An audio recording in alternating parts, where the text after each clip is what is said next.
அப்படின்ட்டு கொடுங்க. பட் ஆக்சுவலா அது எங்க இருந்து தான் இன்டர்நெட் கெட் பண்ணுது? ஃப்ரம் தி பப்ளிக் சப்நெட் இருந்தா கெட் பண்ணுது.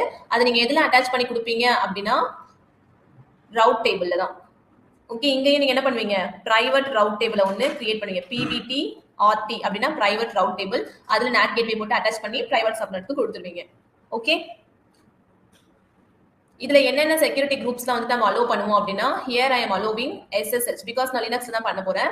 அதுக்கப்புறமா நான் பிங் பண்ணி செக் பண்ணுவேன். Ping means what is ping? Ping command no ping எதுக்கு யூஸ் பண்ணுவோம்? மேம் ஒரு பேஜ் வந்து வொர்க் ஆகுதா இல்லையான்னு பாக்குறது, அதை ரீச் பண்ண முடியுதா இல்லையான்னு பாக்குறது. Test the network connectivity. ஓகேங்களா, இன்டர்நெட் ஆக்சஸ் பண்ண முடியுது அந்த சர்வரால அப்படின்ட்டு we are using the ping command. ஓகேவா? சோ அதுக்கான புரோட்டோகால் என்னது அப்படின்னா ICMP internet control message protocol. Okay, இந்த புரோட்டோகால்ஸ் என்ன பண்ணுவேன்னா ஓபன் பண்ணி விடுவேன். ஆல் TCP ஆல் ICMP-யையும் SSH நான் ஓபன் பண்ணி விட்டுருவேன். இங்க என்ன பண்ணுவேன் அப்படின்னா இங்க இருந்து யார் யாரெல்லாம் பாஸ் பண்ண முடியுதோ அவங்க மட்டும் தான் இங்க வரணும். இந்த செக்யூரிட்டி குரூப்க்கு ரீச் பண்ணணும். எல்லாருமே ரீச் பண்ணக்கூடாது. என் பிரைவேட் சப்நெட்டுக்கு இன்டர்நெட் கேட்வே மூலமா வர எல்லாருமே ரீச் பண்ணக்கூடாது. இந்த இன்டர்நெட் கேட்வே மூலமா பப்ளிக் சப்நெட்டுக்கு வந்தவங்க மட்டும் தான் ரீச் ஆகணும் அப்படின்ட்டு நான் சொல்றேன். சரிங்களா? இந்த செக்யூரிட்டி குரூப் ஃபிக்ஸ் பண்ணும்போது உங்களுக்கு அண்டர்ஸ்டாண்ட் ஆகும். ஓகே, இப்போதைக்கு இந்த புரோட்டோகாலையும் ஆல் ICMP-யும் நீங்க கொடுப்பீங்க. இது கொடுத்தவொடனே உங்களுக்கு என்ன கிரியேட் ஆகும்? ஒரு செக்யூரிட்டி குரூப் ஐடி கிரியேட் ஆகுமா? கிரியேட் ஆகுமா? அந்த செக்யூரிட்டி குரூப் ஐடி தான் இவருடைய சோர்ஸே. அண்டர்ஸ்டாண்ட் ஆகுதா? இவருடைய சோர்ஸ் யாரு? பிரைவேட் சப்நெட்டுடைய சோர்ஸ் யாரு?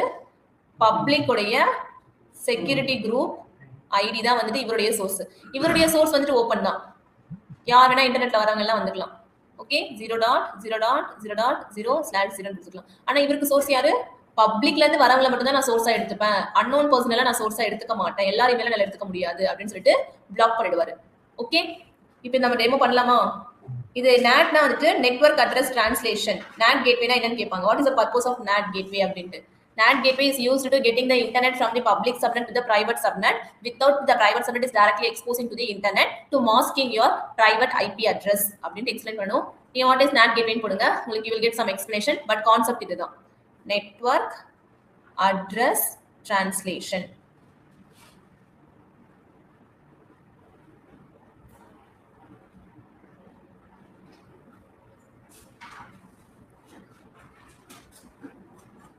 அதுக்கப்புறமா இன்னொரு இம்பார்ட்டன்ட் திங்க் உங்களுடைய cider range. Okay, cider range வந்துட்டு இப்போ நான் இங்க டிஃபைன் பண்றேன். ஆல்ரெடி நாங்க கொடுத்தது தான் 10.0.0.0/16 அப்படின்னு கொடுக்குறேன். இதுதான் ரொம்ப ரொம்ப இம்பார்ட்டன்ட் சைடர் ரேஞ்ச்ன்றது. ஓகே, அதுக்கப்புறமா இந்த பப்ளிக் சப்நெட்டுக்கு சைடர் ரேஞ்ச் நான் கொடுக்கணும். பிரைவேட் சப்நெட்டுக்கு நான் சைடர் ரேஞ்ச் டிஃபைன் பண்ணணும். பப்ளிக் சப்நெட்டுக்கு நான் என்ன சைடர் ரேஞ்ச் கொடுக்கணும்? 10.0.